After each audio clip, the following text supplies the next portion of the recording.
Hi అండి, నమస్తే. Welcome to money కిచెన్కి స్వాగతం. ఈరోజు చేపల పులుసు అండి. మార్కెట్లోకి వెళ్ళి చేపలు తీసుకుందామని వెళ్తే నాకు జల్లే తీసుకోవాలనిపించింది. ఎందుకంటే చాలా రోజులు అవుతుంది తినక. టేస్ట్ చాలా బాగుంటుంది. పులుసు అయితే చాలా టేస్ట్గా ఉంటుంది. ఎక్కువ శాతం తినరు కానీ తినాలని తెచ్చుకున్నానండి. అయితే దీనికి కావాల్సిన పదార్థాలు, మసాలాలు చూపెడతాను మీకు. చేపను నీట్గా కడుక్కొని పెట్టుకోవాలి. శుభ్రంగా చేప నీట్గా కడుక్కోవాలండి. ఎందుకంటే బ్లాక్ ఉంటుంది స్కిన్. అందుకే ఉప్పు, నిమ్మకాయ రసం బాగా వేసి కడిగాను. 4-5 సార్లు కడుక్కొని పక్కకి పెట్టాను. దీనికి మళ్ళీ మసాలాలు ఏమేమి వేసుకోవాలో చూపెడతాను. ఉల్లిపాయలు 2 పాయలు తీసుకున్నానండి. కేజీకి 2 పాయలు తీసుకోవచ్చు. నేను తీసుకున్న చేప కేజీన్నర, అయినా కూడా నేను 2 పాయలే తీసుకున్నా. ఒక పెద్ద టమాటా తీసుకున్నా. 2 ఎల్లుల్లిపాయలు తీసుకున్నానండి. ఈ 3 కలిపి మిక్స్ పెట్టేస్తాను. మసాలాలు చూపిస్తానండి. స్టవ్ వెలిగించుకున్నాను. మసాలాలు చూద్దాం. 1 స్పూన్ ఆవాలు, 2 స్పూన్లు జీలకర్ర, 2 మెంతులు, 1/2 స్పూన్కి కొంచెం ఎక్కువ, 3 వేయించుకున్నాం. మసాలాలు అయితే ఇవేనండి, ఇంకేమైనా ఇందులో. వాసన వస్తుంది వేగినట్టు. స్టవ్ బంద్ చేస్తున్నానండి. మసాలాలన్నీ మిక్సీ పట్టుకుని మళ్ళీ చూద్దాం. నేను ఇప్పుడు మసాలాలన్నీ రెడీ చేసి పెట్టుకున్నానండి. రెడీ చేసి పెట్టుకుని స్టవ్ ఆన్ చేసుకున్నా. గిన్నె వేడెక్కినాక ఆయిల్ పోసుకుందాం.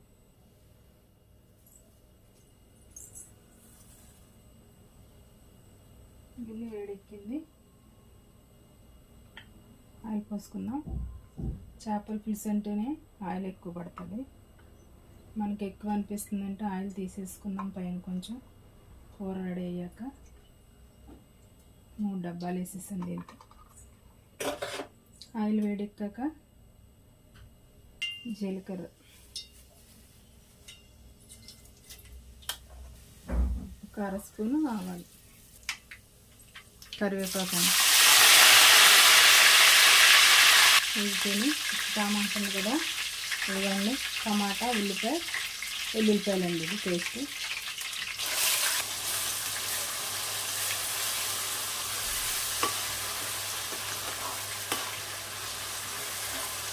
పచ్చివాసన పోయేంత వరకు వేయించుకున్నాం. పచ్చివాసన పోయిందండి, చాలా మంచి స్మెల్ వస్తుంది. ఇప్పుడు ఇందులో మనం కారం, పసుపు యాడ్ చేసుకున్నాం. పసుపు 1 స్పూను,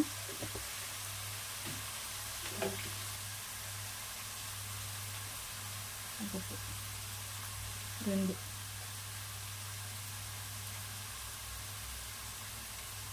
3 స్పూన్లు కారం పడ్డది. ఉప్పు అండి 1 స్పూన్ వేసిన, 1.5 స్పూన్ ఉప్పు వేసినామండి. ఇది కలుపుకుందాం.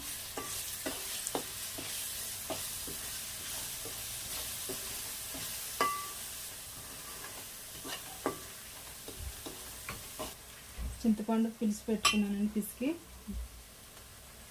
చిక్కగా. ఒక పెద్ద ఇంత మనకి ఇప్పుడు వస్తుంది కదండి, అంత చింతపండు తీసుకుని నానబెట్టుకుని ముందే గ్రేవీని తీసి పెట్టుకున్నాను. ఉడకనిద్దాం.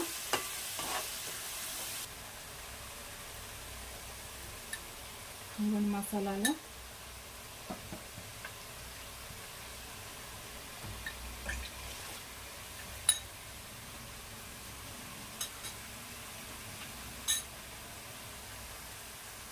ఇందాక నేను ధనియాలు పౌడర్ ఉందని నేను ధనియాలు చెప్పలేదు, మర్చిపోయాను. ధనియాలు నేను పౌడర్ చేసి పెట్టుకున్నా. అదొక ఫుల్ స్పూన్.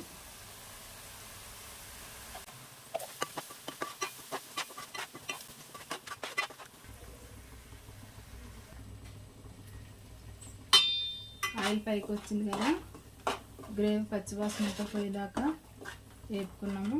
ఆయిల్ అంతా బయటకు వస్తుంది. ఇప్పుడు ఇందులోకి కొబ్బరి పాలండి. చేపల పులుసులో కొబ్బరి పాలు వేస్తే చాలా బాగుంటుంది. ఇలా కూడా ఒకసారి మీరు ట్రై చేయండి.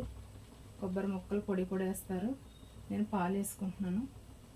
చాలా టేస్టీగా ఉంటుంది.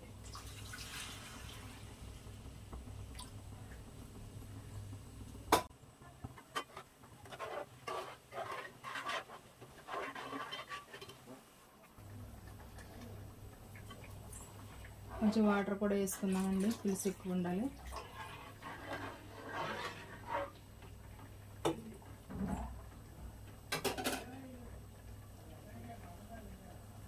కొత్తిమీర,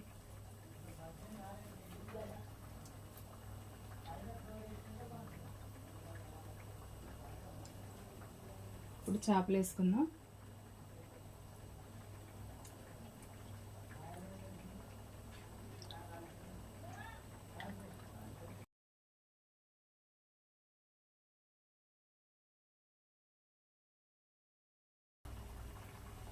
ఇప్పుడే కలుపుకోవాలండి, తర్వాత అసలు కలపొద్దు. ముక్కలు ములిగేదాకా వాటర్ పడాలి. కరెక్ట్గా వాటర్ సరిపోయినాయి నాకు. ఇందులో ఇప్పుడు ఉప్పు కారం ఒకసారి చూసుకుని వేసుకునేది ఉంటే ఇప్పుడు వేసేసుకోవాలి.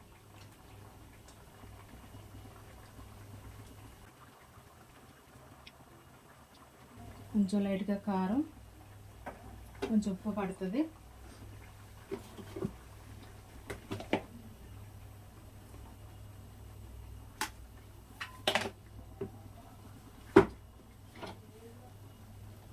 ఇంకొక హాఫ్ స్పూన్ వేసేసుకున్నా.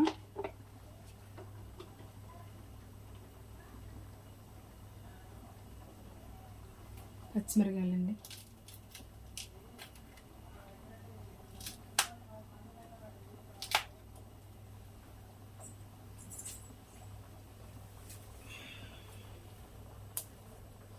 ఇదిగోండి కరివేపాకు ఇలాగే కాళ్ళతో వేసుకోవాలి పులుసులో.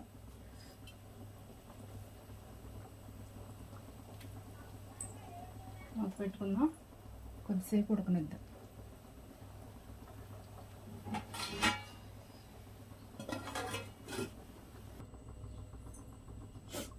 చేపల పులుసు రెడీ అయిపోయిందండి. ఆ ఆయిల్ అంతా బయటకు వచ్చేసింది. ఆయిల్ అంతా బయటకు వచ్చిందంటే కూర రెడీ అయిపోయినట్టే. చూసారా ఆయిల్ ఎంత కలర్ఫుల్గా ఉందో. కూర ఉడికిపోయిందండి, ఆల్మోస్ట్గా రెడీ.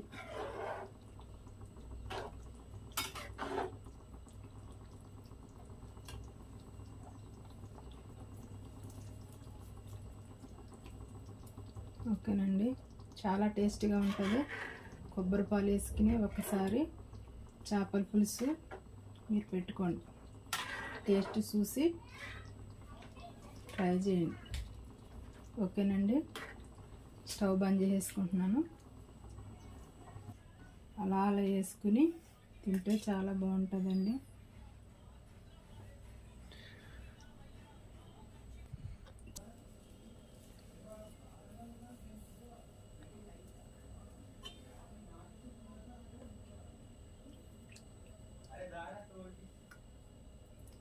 రెడీ అయిపోయిందండి చేపల పులుసు.